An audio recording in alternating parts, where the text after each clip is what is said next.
नाज़रीन आदाब, मैं हूं अब्बास फ़ज़ल और आप देख रहे हैं एमएमसी न्यूज़ इंडिया। नाज़रीन, इस वक्त हमारे साथ ख़ास बातचीत करने के लिए मौजूद है इनकलाब के chief of national bureau doctor Mumtaz Alam Rizvi साहब। आज हमसे आचार्य प्रमोद कृष्णन और जयंत चौधरी की मुलाकात पर ख़ास बातचीत करेंगे। मुमताज़ आलम साहब, सबसे पहले तो आपका बहुत बहुत खैर मकदम है। जी शुक्रिया बहुत। मुमताज़ साहब, आज इनकलाब ने आपने एक स्पेशल स्टोरी की है जयंत चौधरी और आचार्य प्रमोद कृष्णन की मुलाकात पर। क्या है आखिर इस मुलाकात के पीछे, क्या मकसद हो सकता है? देखिए, मुझे मालूम हुआ कि आचार्य प्रमोद कृष्णन जो प्रियंका गांधी के सियासी मुशीर हैं और जो उनकी इंतखाबी कमेटी बनी है उसके भी वो रुकन हैं, जो यूपी के लिए ख़ास तौर से। इसके साथ ही आचार्य प्रमोद कृष्णन जो कांग्रेस के टिकट से लखनऊ में लोकसभा के इलेक्शन भी लड़ चुके हैं और आचार्य प्रमोद कृष्णन काफ़ी मकबूल लीडर हैं और अगर वो किसी से मिलते हैं तो एक ख़बर बनती है। मुझे ये ज़राए से जब मालूम हुआ कि उन्होंने परसों जो आरएलडी के सदर हैं, सरबराह हैं जयंत चौधरी, जो अजीत सिंह के बेटे हैं, उनसे मुलाकात की और ये मुलाकात थोड़ी देर की नहीं थी बल्कि 2.5 घंटे 3 घंटे की मुलाकात थी। तो जब मुझे ये बात मालूम हुई तो मैंने उन्हें फ़ोन किया, उनसे रब्ता किया, तो उन्होंने जो फ़ोन में ये बात तो मान ली कि हाँ मेरी मुलाकात हुई है और तफसीली हुई। लेकिन जब मैंने पूछा कि मुलाकात किस लिए है, क्या कोई सियासी एजेंडा है इसके पीछे, तो उन्होंने ये सब बताने से इनकार किया। लेकिन जो मुझे सोर्स के ज़रिए से मालूम हुआ है वो ये कि बहुत ही इम्पोर्टेंट मुलाकात है। इसको इस तरीके से समझना चाहिए कि इस वक्त समाजवादी पार्टी से आरएलडी का इत्तेहाद है और कांग्रेस पार्टी कहीं ना कहीं चाहती है कि वो इत्तेहाद में शामिल हो ताकि यूपी में कुछ हो सके, यूपी में बीजेपी को शिकस्त दी जा सके, उसको हराया जा सके। तो इसके लिए पूरा मामला चल रहा है। लेकिन अभी तक की जो खबर ये है कि वो अखिलेश यादव इसमें शायद तैयार नहीं है, ऐसा लग रहा है, क्योंकि अखिलेश यादव कह रहे हैं कि हम छोटी छोटी पार्टियों से करेंगे, बड़ी पार्टी से नहीं करेंगे। और बड़ी पार्टी से न करने की एक वजह यह है सीटों का मामला। तो इसका मतलब साफ है कि अच्छा, बीएसपी का भी मामला यही है, तकरीबन वो अपने पत्ते नहीं खोल रही है। तो कांग्रेस भी कहीं ना कहीं अपनी तैयारी कर रही है। आचार्य प्रमोद कृष्णन जिस तरीके से मिले हैं जयंत चौधरी से, तो इससे पहले अगर आप देखेंगे तो शिवपाल यादव जो अखिलेश के चचा हैं और जिन्होंने अपनी पार्टी बनाई है अलग, तो उनसे भी कई मुलाकातें आचार्य प्रमोद कृष्णन की हो रही हैं। तो जाहिर सी बात है कि अगर समाजवादी अपने तौर पर तैयारी कर रही है, अगर बीएसपी तैयारी कर रही है, बीजेपी तैयारी कर रही, तो कांग्रेस भी करेगी। प्रियंका गांधी जिस तरीके से सरगर्म अमल हैं, तो वो जाहिर सी बात है कि 2022 में वो भी फाइट करेंगी। तो जो तिकोड़ी इलेक्शन का होता था यूपी में, मुझे तो लग रहा है कि ये 4-5 कोड़ी हो जाएगा, क्योंकि ओवैसी भी आ रहे हैं। ये जो मुलाकात है, मैं समझता हूँ कि इसके पीछे यकीनन एक बड़ा एजेंडा है। इसके पीछे जो ज़राए का ये कहना है कि ये कहीं ना कहीं कांग्रेस के साथ एक अलायंस बनाने की तैयारी है। अच्छा, इसमें इससे पहले जो मुझे ख़बर मिली थी वो ये कि बीएसपी के साथ अभी भी बातचीत जारी है। देखिए, बात समझ लीजिए कि मैंने जो लिखा है अखबार में कि समाजवादी पार्टी का जहाँ तक ताल्लुक़ है, तो अगर आप देखेंगे तो समाजवादी का पार्टी जो मगरबी उत्तर प्रदेश में है, वेस्ट यूपी में, वेस्टर्न यूपी में है, तो वहाँ मुस्लिमों पर मबनी है, वहाँ यादव वोट नहीं है, ठीक है, वहाँ सिर्फ मुस्लिम वोट हैं।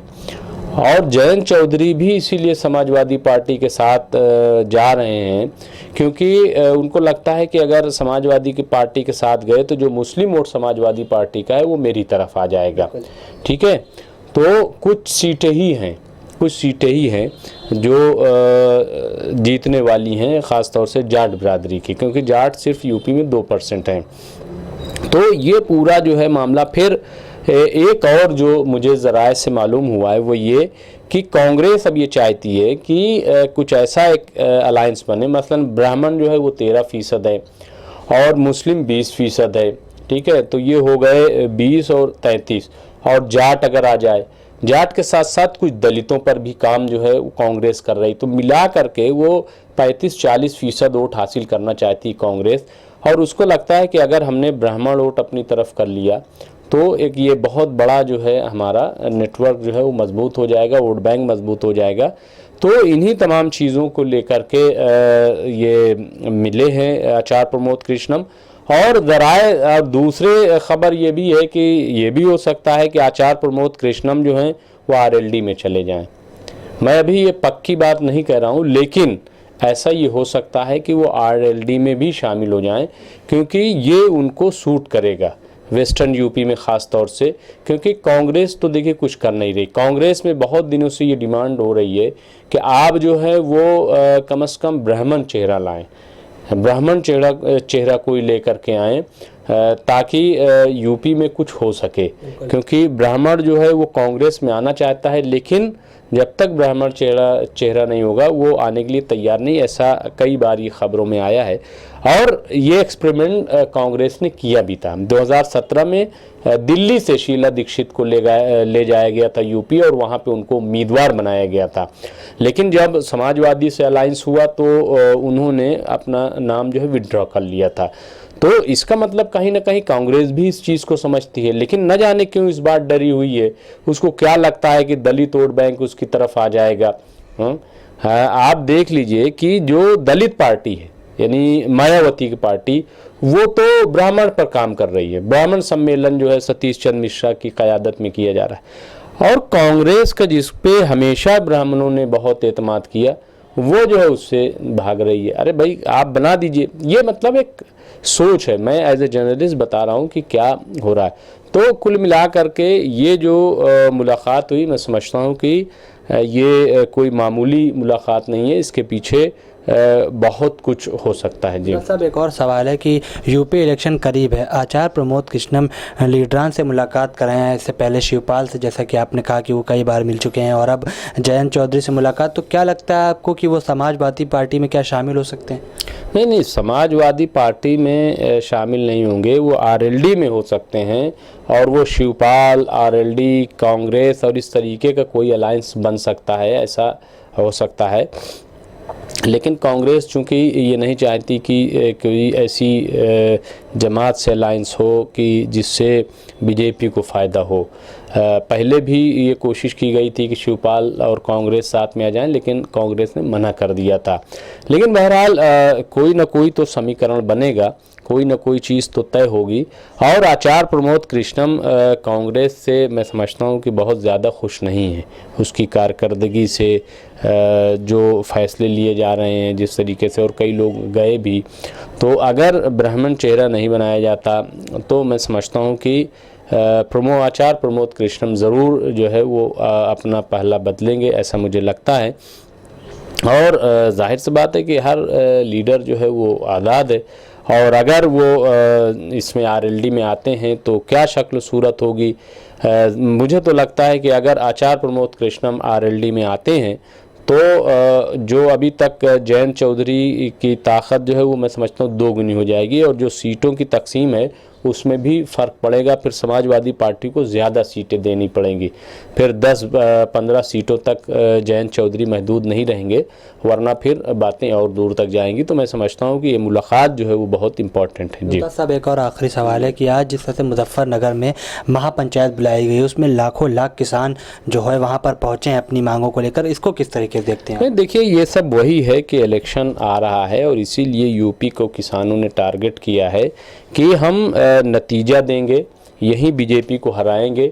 यूपी में अगर बीजेपी हारती है तो मैं समझता हूँ कि किसानों की बहुत बड़ी जीत होगी, और इसी पे सारा जोर है। आज कल मैंने कई लोगों से बात की, जो आरएलडी के लीडर हैं, साबिक रुकन पार्लियामेंट हैं, शाहिद सिद्दीकी से बात की। आरएलडी के एक कौमी जनरल सेक्रेटरी हैं मेराजुद्दीन, जो साबिक वज़ीर, उनसे मैंने बात की। कांग्रेस से बात की डॉक्टर शमा मोहम्मद से। इसके अलावा बीएसपी के लीडर कुंवर दानिश अली से बात की। तो इन सब का ये कहना था कि जो सर्वे आया जिसमें दिखाया गया, मतलब आप ये देखिए कि जो किसानों की आज महापंचायत थी उससे एक दिन पहले सर्वे आता है, और सर्वे में ये दिखाया जाता है कि बीजेपी कामयाब हो रही। लेकिन अपोजिशन का कहना है, यानी जितने लोगों को मैंने नाम लिया, इनका कहना ये है कि आज की रैली जो है, महापंचायत जो है, वो क्लियर कर देगी कि बीजेपी की सरकार नहीं बनने जा रही है। तो किसान जो हैं वो यहीं तक महदूद नहीं रहेंगे। अभी 25 सितंबर को उन्होंने बंद की कॉल दी है पूरे हिंदुस्तान में। फिर और भी कुछ मंसूबे हैं। तो मैं समझता हूँ कि यूपी को अभी किसान जो है बहुत फोकस करेगा, क्योंकि उसको लगता है, देखिए पंजाब पे तो टारगेट है ही है, हरियाणा भी टारगेट पर है, वहाँ आप देख रहे हैं क्या सूरत हाल है।